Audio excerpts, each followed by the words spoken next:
प्रभु यीशु मसीह के नाम में एक बार फिर से सबको जय मसीह की प्यार सलाम। आपके समक्ष मैं फिर से एक बार हूँ और प्रभु के वचन पर कुछ बातों पर चिंतन और मनन करने के लिए। यकीनन हम लोग इन दिनों बड़े ही विचित्र परिस्थितियों से गुजर रहे हैं और बहुत मुश्किल के दौर से हमारा देश और तमाम मानव जाति न गुजर रही है। पूरा विश्व इस वक्त में एक बड़ी महामारी से गुजर रहा है और ये लाजमी है कि हर व्यक्ति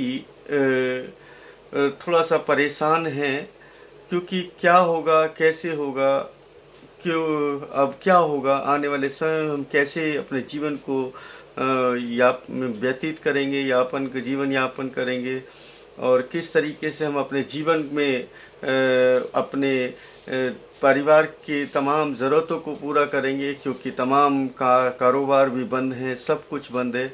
लेकिन आज परमेश्वर के वचन से मैं आपको 2 या 3 पदों पर न चर्चा करूंगा, क्योंकि ये समय बहुत लंबी बात करने का नहीं है।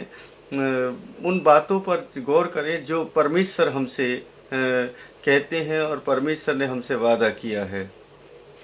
आप इस वीडियो को अवश्य सब्सक्राइब कर लें, दूसरे लोगों को शेयर कर दें और अगर आप चाहें तो कमेंट भी कर सकते हैं, ताकि मुझे प्रोत्साहन मिले कि मैं आपको परमेश्वर के वचन पर और अधिक कुछ चिंतन मनन के लिए आपके समक्ष परमेश्वर की वाणी को, परमेश्वर के भेदों को लेकर के आ सकूं। बाइबल ऐसा बताती है, प्रभु यीशु मसीह जब इस पृथ्वी पर थे तो उन्होंने यूहन्ना 14 में एक पद के अंदर एक बात बोली। हालांकि ये दूसरे परिवेश में है, ये जो पद है ये दूसरे परिवेश में था उस समय। वो किन विषय की बात कर रहे थे, अपने जाने की बात कर रहे थे। लेकिन हम एक बात को कभी न भूलें कि परमेश्वर का वचन जीवित है और दुधारी तलवार है और वो हमेशा बातचीत करता है, हर परिस्थिति के लिए वो बातचीत करता है। अगर हम परमेश्वर के वचन पर भरोसा रखते हैं तो एक बात को कभी न भूलें कि इब्रानियों 13 उसके 8 पद के अंदर लिखा है, यीशु मसीह कल, आज और युगानुयुग एक सा है। इसका मतलब है कि जो कल प्रभु यीशु मसीह ने कहा अपने चेलों से, वही बात आज मानो आपसे और मुझसे वो कहना चाहते हैं। और जो कि यूहन्ना 14 में हम पढ़ते हैं, वो कहते हैं कि तुम्हारा मन, तुम्हारा हृदय व्याकुल न हो, तुम परमेश्वर पर विश्वास रखते हो, मुझ पर भी विश्वास रखो। ये बहुत ही महत्वपूर्ण सी बात है। और हम में से जितने लोग हैं, ज़्यादातर लोग इस बात को कहते हैं कि परमेश्वर है, परमेश्वर हमारी सहायता करेगा। उस समय जो चेले थे वो भी परमेश्वर के पुत्र अर्थात हमारे उद्धारकर्ता प्रभु यीशु मसीह पर विश्वास करते थे और उस पर यकीन करते थे कि वो, क्योंकि चिन्ह और चमत्कार दिखाता था, बड़े बड़े काम करता था, इन सब बातों को वो जानते थे। लेकिन प्रभु यीशु मसीह मनुष्य की परिस्थिति को समझते हैं और एक एक शब्द जो उन्होंने अपने सेवा काल में बोला है उसका एक विशेष महत्व है। जितना कल था उतना ही आज है, जितना आज है उतना ही आने वाले कल में होगा। उस समय मालूम था कि ये लोग व्याकुल होंगे, ये लोग इनका जो हृदय है वो बहुत ही व्याकुलता में आ जाएगा जब मैं नहीं रहूँगा और परिस्थितियाँ इनके विपरीत हो जाएंगी, तो उस वक्त में ये व्याकुल होंगे। तो उस वक्त में प्रभु यीशु मसीह अपने शिष्यों से कहते हैं कि तुम्हारा मन व्याकुल ना हो, तुम्हारा मन भयभीत ना हो, तुम ना घबराओ, क्योंकि तुम परमेश्वर पर विश्वास रखते हो तो इसलिए मुझ पर भी विश्वास रखो। आज मानो ये पद हमसे यही बात कहता है कि तुम्हारा मन व्याकुल न हो। आज देश में बड़ी महामारी का दौर है और बड़ी विडंबना है कि आज ना तो सरकार कुछ कर पा रही है, ना हमारा मेडिकल जो स्टाफ है वो भी कुछ कर पा रहा है। लोग आते हैं और थोड़े समय के बाद ही चले जाते हैं, क्योंकि मैंने बहुत सारे मृत्यु को इस बार देखा है और ऐसी मौत का मंजर मैंने कभी नहीं देखा। कई बार मेरा भी मन व्याकुल होता है, मेरा भी मन विचलित होता है और कभी-कभी सोचते हैं कि ये सब क्या है प्रभु। लेकिन इन सब बातों का होना निश्चित है, इन सब बातों का होना आवश्यक है। अगर ये सब नहीं होगा तो प्रभु का आगमन भी नहीं होगा।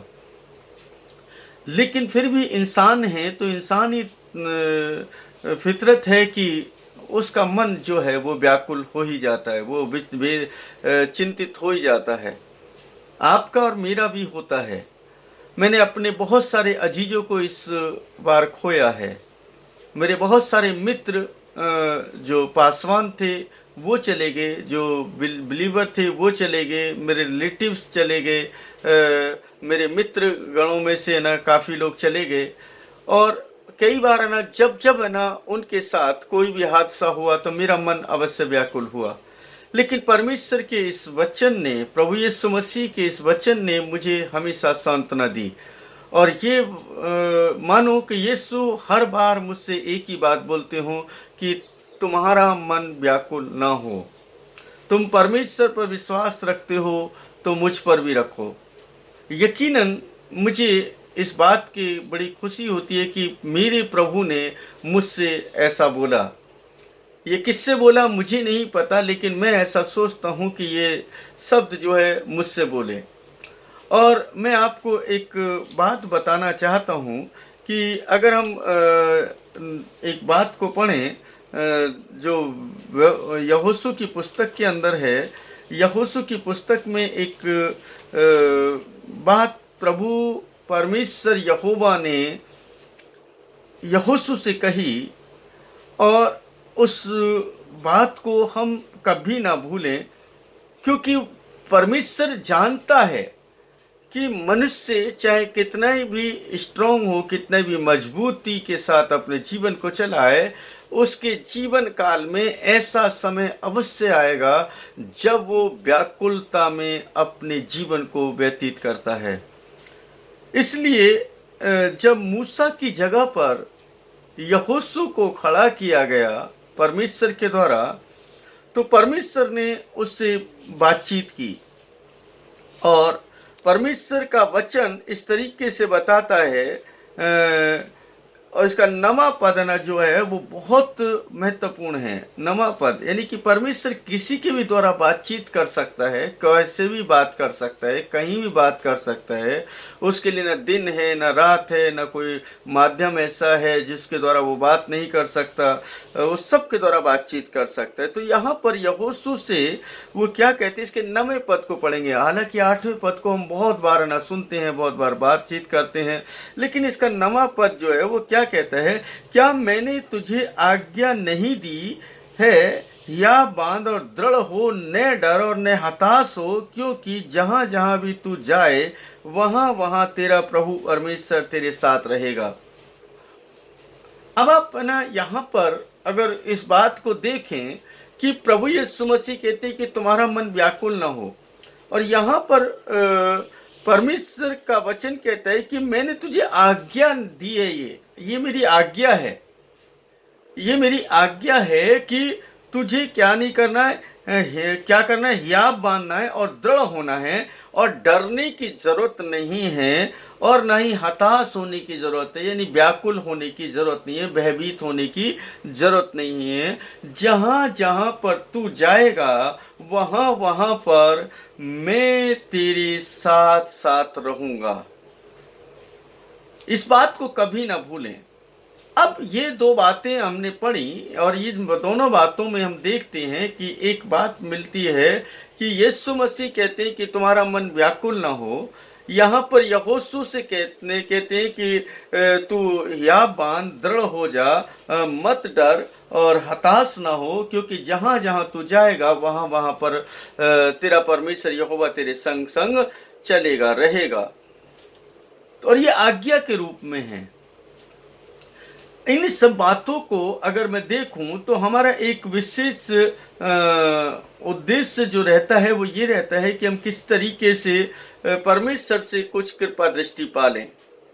तो परमेश्वर तो हमें देने के लिए तैयार है, परमेश्वर हमें देना चाहते हैं, परमेश्वर हम पर अपनी दया करना चाहते हैं, परमेश्वर हमें सांत्वना देना चाहते हैं, परमेश्वर हमारे डर को दूर करना चाहते हैं, परमेश्वर हमारे जीवन के अंदर खुशहाली को लेकर के आना चाहते हैं, हमें भय मुक्त करना चाहते हैं, हमारी व्याकुलता को ख़त्म करना चाहते हैं, सब चीज़ें को करना चाहते हैं। लेकिन एक बात और ना यहाँ पर ऐड करने के लिए मैं ना चाहूँगा कि यहाँ पर यीशु मसीह कहते हैं विश्वास कर, और वहाँ पर यहोशू से कहते हैं कि ये आज्ञा, यानी कि अब तुझे कर्म भी करना है।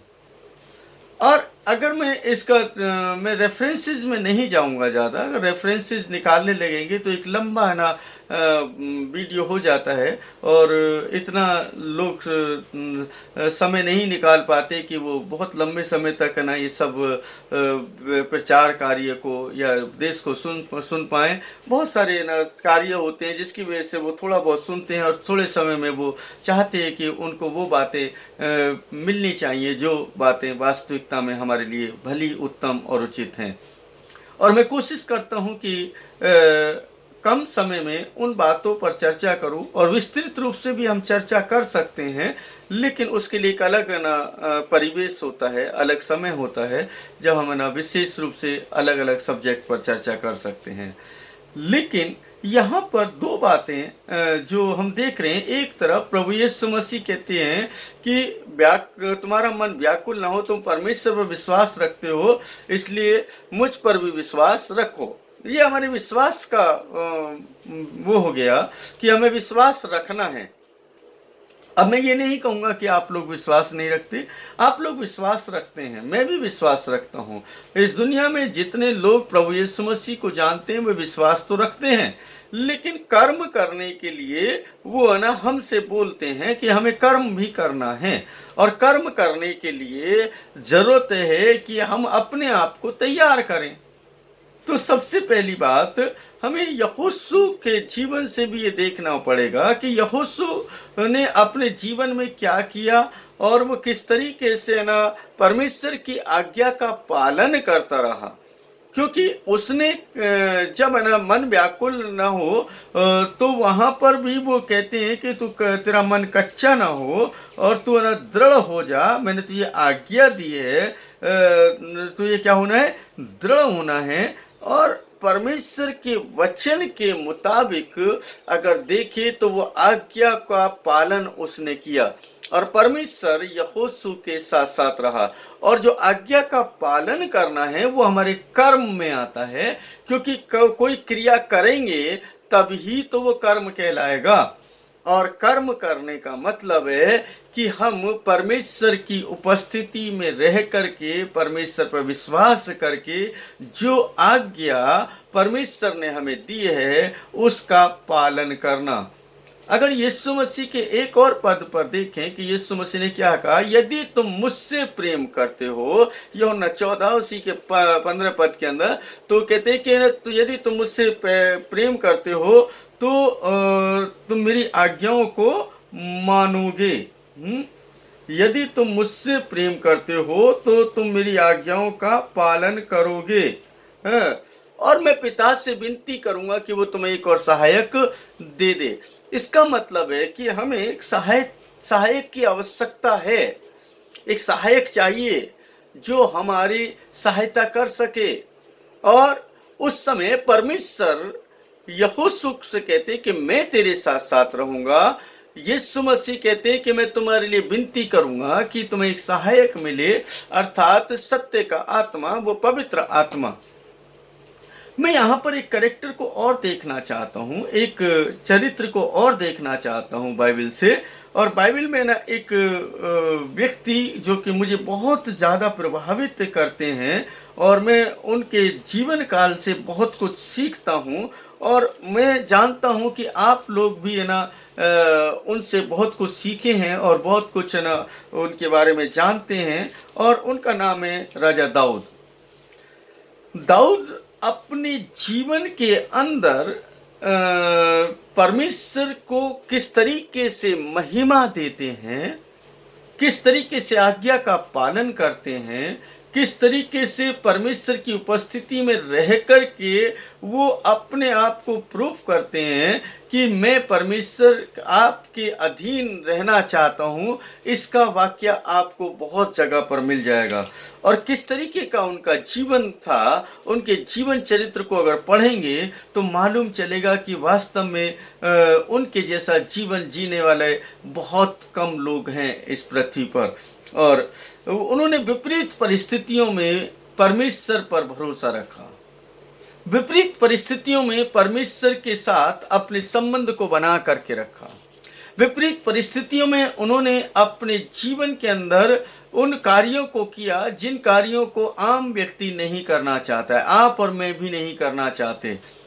लेकिन फिर भी हमें उनसे सीखना चाहिए और कोशिश करना चाहिए, प्रयास करना चाहिए, क्योंकि हम पढ़ें नहीं बल्कि उस पर अमल करें।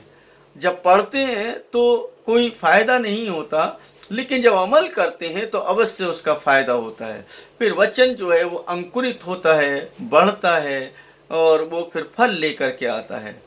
लेकिन वचन को बोया ही नहीं, आपने खाली हाथ में लेकर के देख लिया, वो बहुत अच्छा है, बहुत अच्छा दिख रहा है। मानो सपोज इस तरीके से लोग अपने जीवन में करते हों कि कोई बीज किसी किसान के पास में है या आप ना के पास में है, आपने उस बीज को देखा, अरे बहुत अच्छा बीज है भाई, है बहुत अच्छा ना बीज है, देखो कितना सुंदर है, कितना अच्छा दिख रहा है, बहुत अच्छी बात है, बहुत अच्छा है, बहुत अच्छा, और ये बहुत फल लेकर के आएगा, ये बहुत फल लेकर के आएगा। लेकिन उस बीज का तब तक कोई फल नहीं आएगा जब तक कि वो दाना जमीन के अंदर ना डाल दिया जाए। उसी तरीके से आपके और मेरे अंदर भी ये वचन रूपी जो बीज है अंदर नहीं जाएगा तब तक ये फल लेकर के नहीं आएगा। हम याद रह सकते हैं वचन, हम बार बार लोगों को ना बता सकते हैं परमेश्वर के वचन में ऐसा लिखा है, परमेश्वर का वचन ऐसा कहता है, परमेश्वर के वचन में तो हमने ये पढ़ा है, बाइबल ये बताती है। ये सब बातें तो ना आप बहुत सुनते होंगे, लेकिन वो अमल में नहीं है। और जब तक अमल में नहीं है तो वो बीज अंकुरित नहीं होगा, और अंकुरित नहीं होगा तो अवश्य उस पर फल भी नहीं आएगा। वो जैसे बीज पहले था वैसे के वैसे ही रखा रहेगा। ठीक उसी तरीके से लोग अपने जीवन के अंदर इस वचन को ग्रहण करते हैं, अच्छा है, भला है, बहुत अच्छा लिखा है, देखो है ना परमेश्वर का वचन कितना सुंदर लिखा है, परमेश्वर ने कितनी सुंदर बातें बोली हैं, परमेश्वर कितने सुंदर तरीके से समझा रहा है। ये सब बातें तो चर्चा तो करते हैं, लेकिन क्या उनको अमल में लेकर के आते हैं? खैर मैं ना अपने एक पद पर और चर्चा करके मैं समाप्त करूंगा। और ये जो पद है मैं भजन संहिता 23 के अंदर पढ़ता हूँ। ये उस वक्त का वाक्य है जब दाऊद अपने जीवन में सबसे ज्यादा विपरीत परिस्थितियों से गुजर रहे थे। उनके पास ना पहनने के लिए कपड़ा था, न खाने के लिए रोटी थी, न रहने के लिए कोई जगह थी, न पीने के लिए कोई पानी था। उस वक्त में वो इस भजन को लिखते हैं और अपने विश्वास को, अपने कर्म को वो प्रकट करते हैं कि किस तरीके का जीवन हमारा हो। और यहाँ पर देखें तो उनका विश्वास और उनके जो पॉजिटिविटी, में यहाँ पर पॉजिटिविटी की बात कर रहा हूँ, सकारात्मकता की बात कर रहा हूँ कि उनकी जो सकारात्मकता है वो किस कदर है, क्या हमारी ऐसी है। यहोवा मेरा चरवाहा है, मुझे कुछ घटी न होगी। अब उसके पास खाने के लिए नहीं है,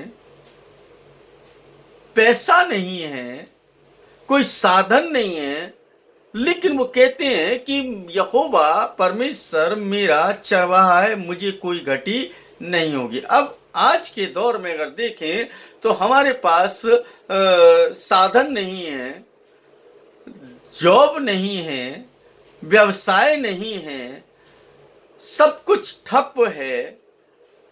क्या हम ये अल्फाज अपनी जबान से प्रतिदिन बोल सकते हैं? अगर बोलेंगे तो अवश्य परमेश्वर कार्य करेंगे, क्योंकि जीव के वश में मृत्यु और जीवन दोनों हैं। जो इसको काम में लेकर के आता उसका प्रतिफल पाता है। वह मुझे हरे हरे चरागाहों में बिठाता है, वह मुझे सुखदायक जल के सोतों के पास ले चलता है। अब वहां पर रेगिस्तान है, वहां पर कोई हरी घास नहीं है, लेकिन वो कहता है कि वो हरी हरी घास में मुझे चरा रहा है। आप अपने विचारों में खोएं और स्मरण करें कि परमेश्वर आपके लिए बहुत अच्छा रख रहा है। ये उसके सकारात्मकता से हमें कुछ सीखना चाहिए, उसके भरोसे से हमें कुछ सीखना चाहिए, उसके विश्वास से हमें कुछ सीखना चाहिए, उसकी प्रतिबद्धता जो परमेश्वर के प्रति है उससे हमें कुछ सीखना चाहिए। सुखदायक जल के सोते के पास ले चलता है। अब वहां पर पानी भी नहीं है, लेकिन वो कहता है कि सुखदायक जल के सोते के पास, जो हमेशा लिबरल बहता रहता है, उस सोते के पास लेकर के चलता है। वहां पर कुछ भी नहीं है उसके पास में, लेकिन फिर भी ऐसा कहता है। अब यहां पर तीसरे पद को पढ़ करके हम न समाप्ति की तरफ जाएंगे, ज्यादा लंबा समय नहीं लेंगे। तीसरा पद ना वो कहते हैं कि वह मेरे जी में जी ले आता है, धार्मिकता के मार्गों में वह अपने नाम के निमित्त मेरी अगुवाई करता है।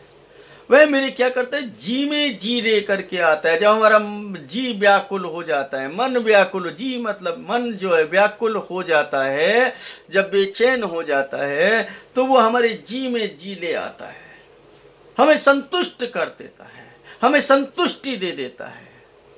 और वो धार्मिकता के मार्गों में, अब हमें कौन से मार्ग पर चलना है उसमें अगुवाई करने लगता है। ये कब करता है, जब आप परमेश्वर पर विश्वास करें और उसके साथ साथ उसकी आज्ञाओं को अपने हृदय के अंदर रखें और परमेश्वर की इच्छा के अनुसार जीवन को व्यतीत करने का यत्न करें, कोशिश करें, तब आपके जी में जी आ जाएगा, आपका हृदय व्याकुल नहीं होगा। और जो धार्मिकता का कार्य है, बाइबल पढ़ना, वचन पढ़ना, ये धार्मिकता में नहीं है। ये तो आपकी आत्मिक उन्नति के लिए है कि आप अपने लिए उन्नति पैदा कर रहे हैं, अपने लिए उन्नति पाना चाहते हैं। धार्मिकता के मार्गों में, यानी कि जो धर्म के काम हैं, दया दिखाना है, नम्रता दिखाना है, परमेश्वर से मेल मिलाप कराना है, ये सब धार्मिकता में आता है। विधवाओं की सुधि लेनी है, अनाथों की सुधि लेनी है, जो बेसहारा हैं उनको सहारा देना है, जिनके पास खाने के लिए रोटी नहीं है उनको रोटी का इंतजाम कराना है। ये सब धार्मिकता के कार्य हैं। और धार्मिकता के मार्ग में अपने नाम के निमित्त मेरी अगुवाई करता है। उसके पास खुद नहीं है, लेकिन वो फिर भी धार्मिकता के मार्ग में चलने की बात करते हैं। सोचें, विचार करें। तो इसलिए अजीजों, ये समय जरूर है ना आपके और मेरे ऊपर है ना एक दुखदाई समय हो सकता है सांसारिक दृष्टि से। और वास्तव में ये जो समय है कुछ अच्छा तो नहीं कह सकते, क्योंकि बहुत ही मुश्किल का दौर है और बहुत ही मुश्किल में लोग अपने जीवन को व्यतीत कर रहे हैं। और बड़ी विडंबना है कि वो कुछ चाह करके भी नहीं कर पा रहे। और जब कोई कुछ नहीं कर पा रहा है तो उस वक्त में एक ही है जो कर सकते हैं, और वो परमेश्वर यहोवा हैं, अर्थात यीशु मसीह के नाम में विश्वास करके अपने कर्म करते चले जाएं। परमेश्वर आपको अवश्य मन के अंदर जो व्याकुलता है, जो बेचैनी है, उसमें शांति देगा, उसमें सुकून देगा और आपकी और मेरी उस धार्मिकता के मार्ग में अगुवाई करेगा जिस मार्ग पर हमें चलना चाहिए। परमेश्वर आप सभी को बड़ी आशीष और बड़ी बरकत दे और आपको इन वचनों पर चलने के लिए प्रेरणा दे, ताकि आप इन वचनों पर मनन और चिंतन कर सकें और अपने जीवन को आगे बढ़ा सकें और परमेश्वर के राज्य के लिए तैयार हो सकें। इस दुख की घड़ी में परमेश्वर चाहते हैं कि हम एक दूसरे के लिए प्रार्थना करें, एक दूसरे के लिए घुटनों पर आएं और परमेश्वर से मांगें कि परमेश्वर हमारे देश पर, पूरी दुनिया पर, मानव जाति पर दया करें। परमेश्वर अवश्य दया करेंगे क्योंकि वो दयावंत हैं, वो करुणा में परमेश्वर हैं, वो तरस खाने वाले परमेश्वर हैं। हमारी दीनहीन दशाओं पर उनकी दृष्टि अवश्य पड़ेगी और वो हमें तमाम मुश्किलों से छुटकारा देंगे और हमें ही नहीं बल्कि समस्त मानव जाति को वो छुटकारा दे सकते हैं। हम उसके गिड़गिड़ाएं, प्रार्थना करें ताकि परमेश्वर हमारी प्रार्थनाओं का उत्तर दे सके। परमेश्वर आप सभी को एक बार फिर से बड़ी आशीष दे। इस वीडियो को अवश्य शेयर करें और सब्सक्राइब जरूर कर लें ताकि अन्य वीडियो जब हम अगली डालें तो आप तक पहुंच सके। जय मसीह की, प्यार सलाम।